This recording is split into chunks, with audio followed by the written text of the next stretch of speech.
peace, love, grace, mercy, courage, patience, and blessings be multiplied unto you.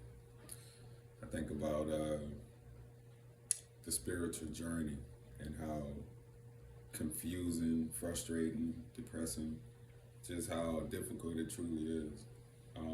That's why the Lord said we got to endure to the end, and that you can't really even get on that journey unless you have a sound mind and a sound body. Just about so it's like having your health together, so your mind can be together, so you can truly seek the kingdom of heaven is truly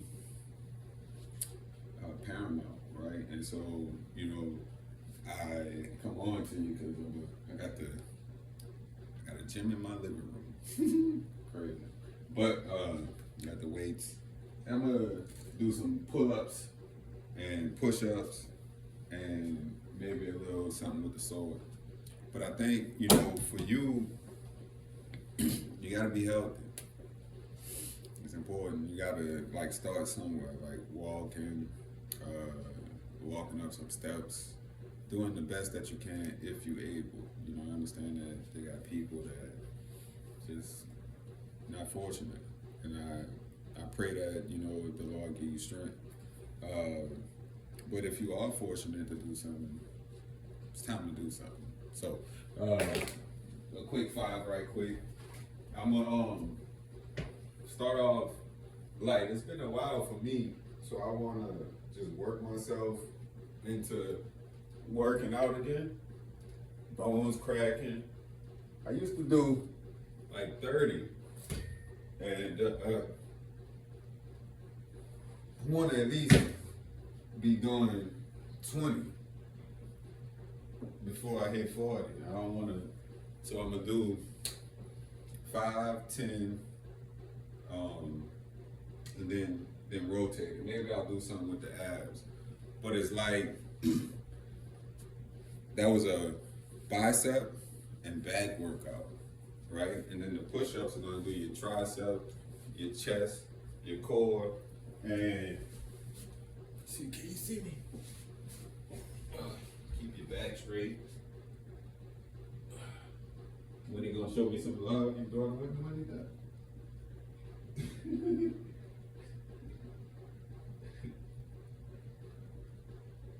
But it's important to do something, because if you don't, atrophy is gonna get you. And so, the Lord Jesus, he didn't have a home. He was walking, carrying his equipment, as far as his tent, whatever he needed to start a fire, his blankets, his clothing, whatever he had. And so he was fit. And we're gonna need to be fit. And so it's gonna be important to start practicing, practice slow. You see, I'm not trying to go all out and use adrenaline or nothing like that. You want to be at your leisure working out. That's the key. Practice light. I've been doing pull-ups for 20 plus years. I hadn't done them in a while, so these muscles, they need to be worked back out, and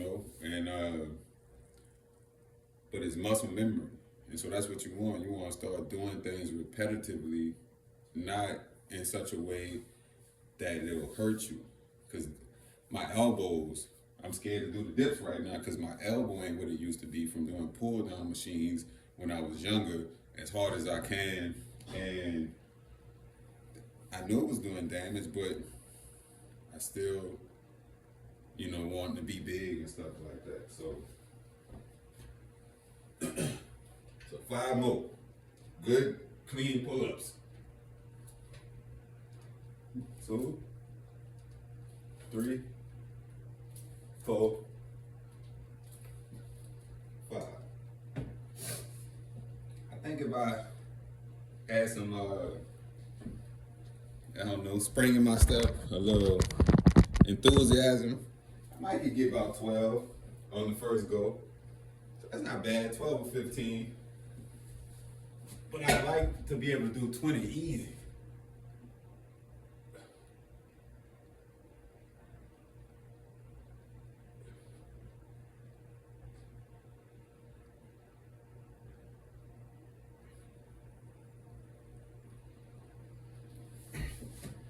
And I'm thinking that 5 and 10, it'd be a good, how do I put it? Like an introduction. If I do that for 3 or 4 days, my testosterone is going to start building inside of me, and I'm going to want to do more, right? I'm going to want to do 7 or 10 because 5 is going to feel not enough.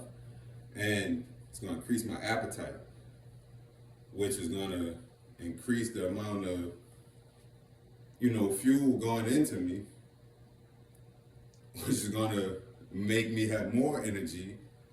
And it's just a chain reaction that just keep on going. But you got to get the ball rolling with just something. Just get the motivation to do something. Like, I'll come sometimes. They've been sitting here. I ain't touched them yet. The barbells, even though they only been up in here like about 2 or 3 weeks. But I actually found this, and then I had my little weight bench already, and I got a punching bag and stuff like that I'm gonna have in the garage to do the punches, and then the sword PT, right? But we got one more set, and that's not too long. I think you can do that in about 4 to 5 minutes. And maybe I feel like it should be one more exercise added into this, and the 3, the trifecta, I guess. I think maybe something with the abs.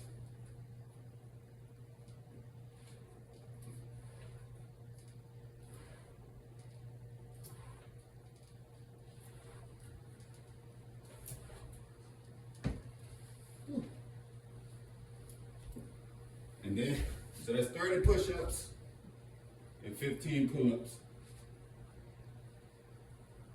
And that's gonna be part of the daily regime, including the sword. So the sword PT, catch my breath right quick. I don't know how many pull-ups that was. I mean push-ups. See, it had got me. Jumping up so fast and yeah, I was feeling it. Anyway, the sword PT. This sword is like, I don't know, 4.7, 4.8 pounds with the sheath on it, and it's pretty heavy to handle, right? And it's a real legit, about 3 pounds like this. But it really works out all the forearm parts. When I was doing it regularly, man, it had my forearms ripped. But I'll sit and you come to attention and you want to isolate the muscles with it, right? And so you get some kind of training weight thing and an actual weapon all in one. So I think this is like an awesome vibe. People really love it when they check it out and then they find out it's real heavy, like you could do something with it. Anyway, so I usually do 12 each hand. And I have to make sure I'm not hitting the roof. So it always looks funny when I'm outside, which I don't really be outside if I'm in the woods or something doing it. But yeah, you'll just do that. I don't even know how many that was. And you wanna, this book, the Book of 5 Rings, this sword is so heavy, it should be like a 2-handed sword, but it's actually a 1-handed sword. So you wanna practice with both hands so you have balance within yourself.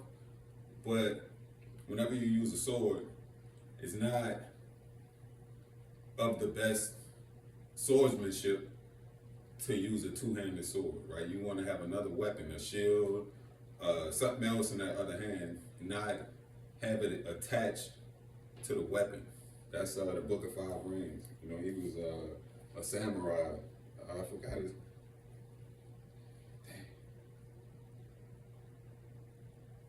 Yeah, so I can't even, I don't want to mess his name up. But I'll do that one. I got a few of them that I do. That one straight up. this one to the side. And then really, I'll do 7. Work out your shoulders and your forearms, right? 6, 7. Then I'll do everything both hands. And you want to try and keep yourself at attention. So you're isolating the muscle. Might have heard that bone crack.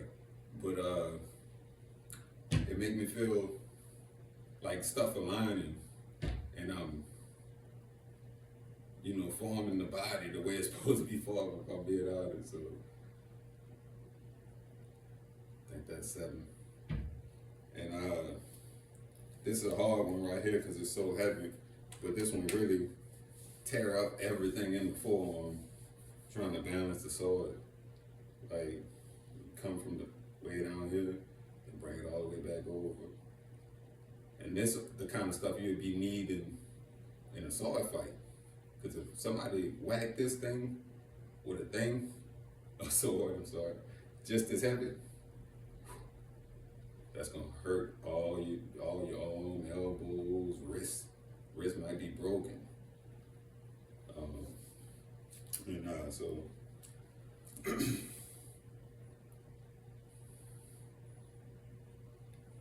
pretty good for several weeks out the mix. But if I do it every day, I'll be nice and ripped up, nice little size on me. But the diet, as I stated first, that's the most important thing. Got to eat good, drink water, and not be stressed out. This the left hand, so it's much weaker than the right. So stuff not liking this, especially because of how skinny I am and how heavy this sword is. My forearms and all that, it really don't like any of this. But if I'm consistent, my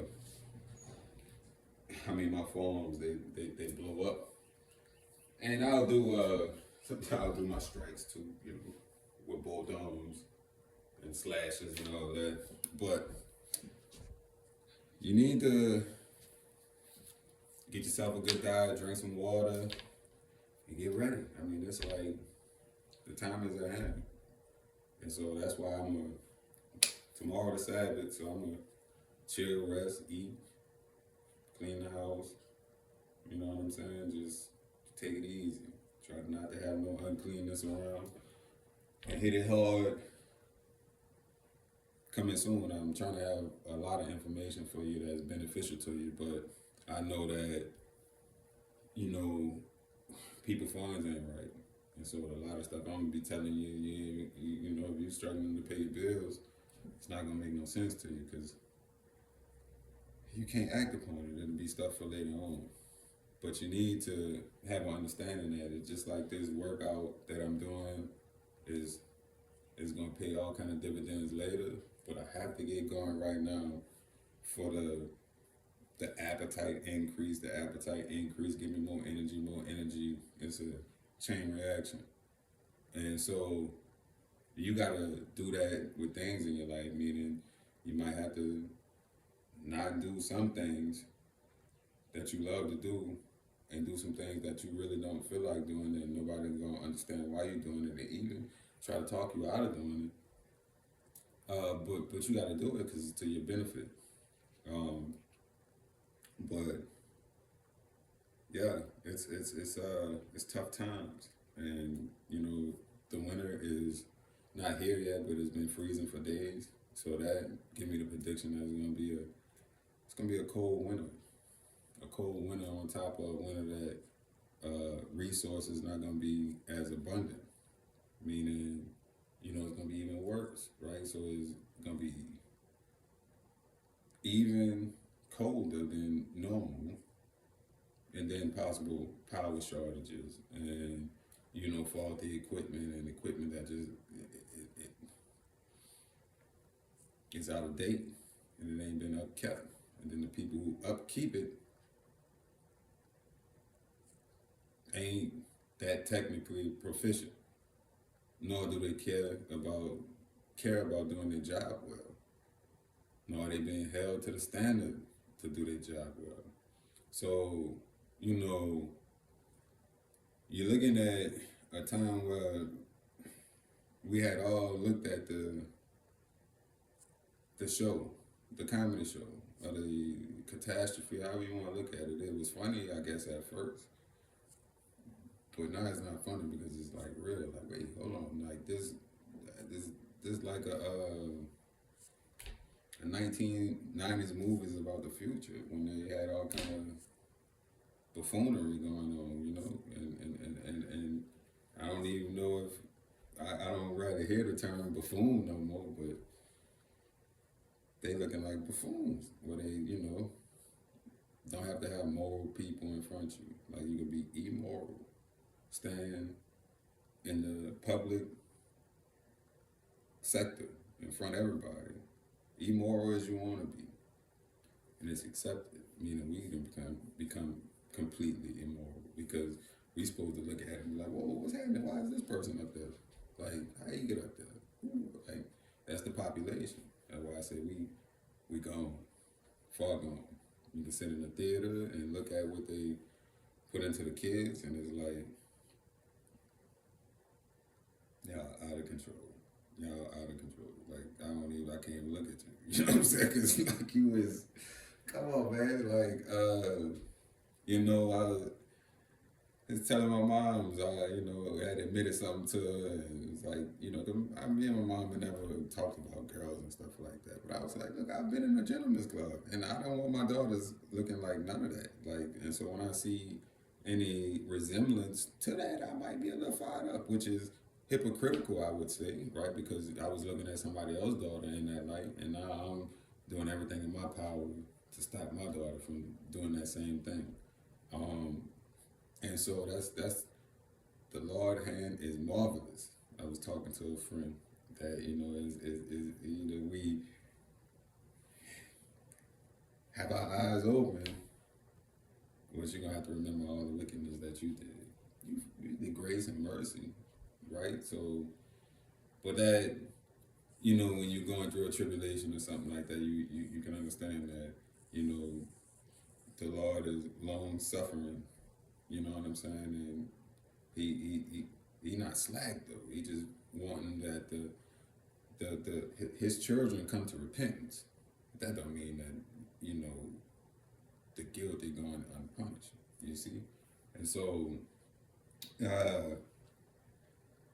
I suggest you get yourself in shape. You know, and get moving. Go for a walk. Get out in the cold. Because you know, I try to tell my children like not being fit for the world. I don't know how you benefit from that. I don't know where that thought process coming from of not being fit for the world. Because I mean, if you're fit for the world and you don't need to be, I think you're good. But if you're not fit for the world and you need to be, I think you're in big trouble. So, and I just, you know, it been my life goal and pursuit to be fit for the world. Excuse me.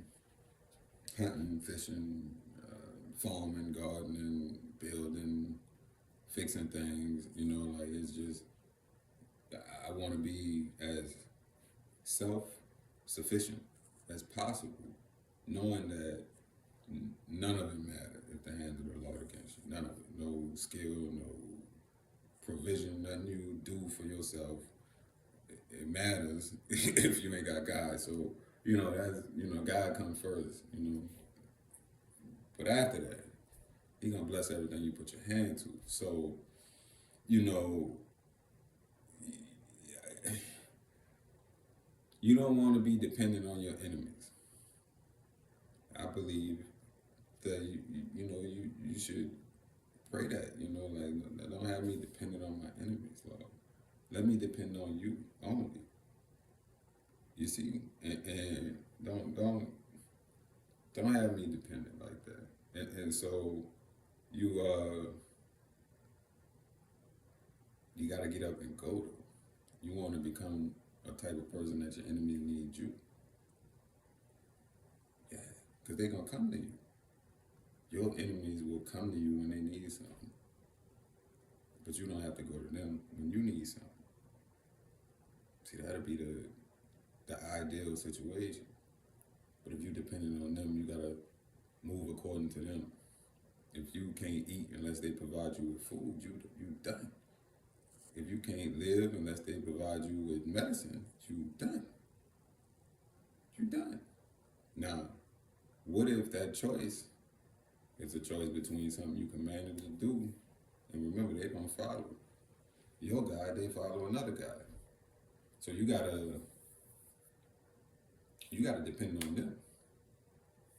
Anyway, the first step of being self-reliant is having yourself physically fit, and just being able to move.